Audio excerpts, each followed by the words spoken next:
All right, let's dive into the most incredible high-tech transport system you've ever seen. And the wildest part is, it's flowing inside of you right now. We're talking about blood, the literal river of life. So let me ask you this. What if I told you there's a single tissue in your body that's a superhighway, a thermostat, and a highly trained security force, all rolled into one? Well, you already know the answer, of course. It's your blood. And the field dedicated to understanding this amazing stuff, that's called hematology. It's this fascinating discipline that gives us a direct window into the health of our entire body. Okay, so to really kick off our journey into hematology, let's start with blood itself.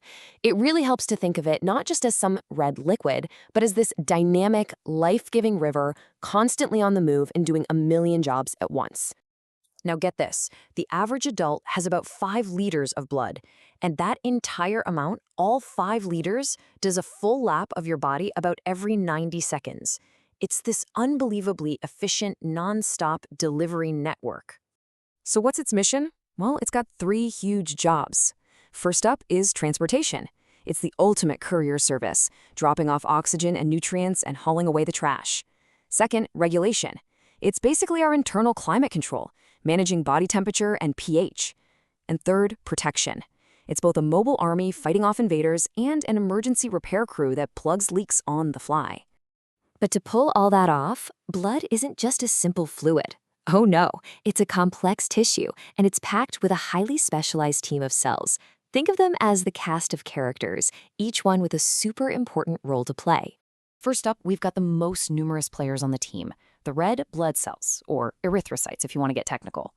Their mission, while it sounds simple, is absolutely crucial. They are the body's dedicated oxygen delivery service. They pick it up in the lungs and drop it off to every single tissue. And their design is just brilliant. They're basically these tiny, flexible bags stuffed with a protein called hemoglobin. That's the stuff that actually grabs onto oxygen.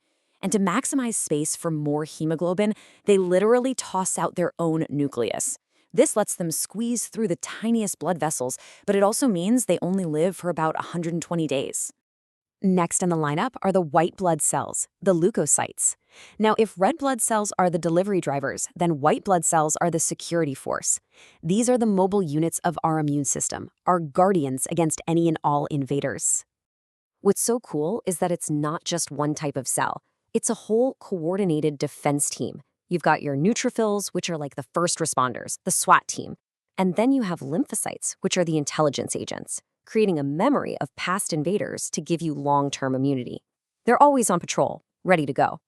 And finally, we have the platelets, or thrombocytes. Now, these guys aren't even whole cells. They're tiny but powerful little fragments that break off from these giant cells in our bone marrow, and their job is one of the most critical emergency functions in the entire body. Think about it. The moment you get a cut, platelets are the first responding paramedics. They literally rush to the scene of that injured blood vessel, get sticky, and start clumping together to form an initial plug. They are the only reason we don't bleed out from a paper cut. This incredible process of plugging a leak brings us perfectly to our next big topic, hemostasis. You can think of this as the body's own high-stakes emergency response protocol. An operation it runs flawlessly thousands of times in our lives.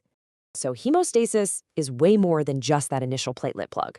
It's the entire, complex domino effect the body kicks off to seal up a damaged vessel, from the very first alarm signal all the way to creating a final, stable patch. And there is absolutely zero room for error. I mean, look at this quote from a textbook, Essential Hematology. It says, "An efficient and rapid mechanism for stopping bleeding is clearly essential for survival." This isn't just some neat biological trick. It's fundamental to staying alive. So how does it work? Well, it happens in 3 key stages. First, the blood vessel itself clamps down, kind of like squeezing a hose to slow the flow. Second, as we know, the platelets rush in to form a temporary plug. We call that primary hemostasis. But that plug is kind of like a quick patch. It's not super stable. So for the third step, the body triggers this chain reaction called the coagulation cascade. This creates a tough, web-like mesh of a protein called fibrin, which acts like rebar, reinforcing that platelet plug and turning it into a strong, solid clot. And that's secondary hemostasis. So all these cells and processes are humming along inside us 24/7. But how can we actually check in on this hidden world to see how we're doing? Well, the answer lies in some pretty common lab tests. And the most famous of these is the complete blood count, or the CBC. Seriously, it's one of the most widely performed tests on the planet, and it gives us an incredible snapshot of all those cellular components we've just been talking about. A CBC basically gives your doctor a roll call of your blood cellular team. It counts your red blood cells and your hemoglobin to check your oxygen carrying capacity, looking for things like anemia. It counts your white blood cells, which can signal an infection. And of course, it checks your platelet count to see how ready you are to stop a bleed. It's an incredibly powerful tool. You know, when it comes to this whole clotting system, it all comes down to a really delicate equilibrium. It's a constant balancing act between being ready to form a life-saving clot in an instant and preventing dangerous, unwanted clots from forming where they shouldn't. And this balance is everything, because when it tips, things get dangerous fast. If the system is underactive, you risk hemorrhage. That's uncontrolled bleeding. But if it gets overactive, you can get thrombosis, unwanted clots that can block blood flow and cause a heart attack or a stroke. Both sides of that coin are incredibly serious. Which really, it all leads to this one final amazing question. How in the world does our body maintain this perfect, life-sustaining balance every single second of our lives? From that cellular team to the complex dance of hemostasis, our blood is just a masterpiece of engineering, a silent river of life running within us all.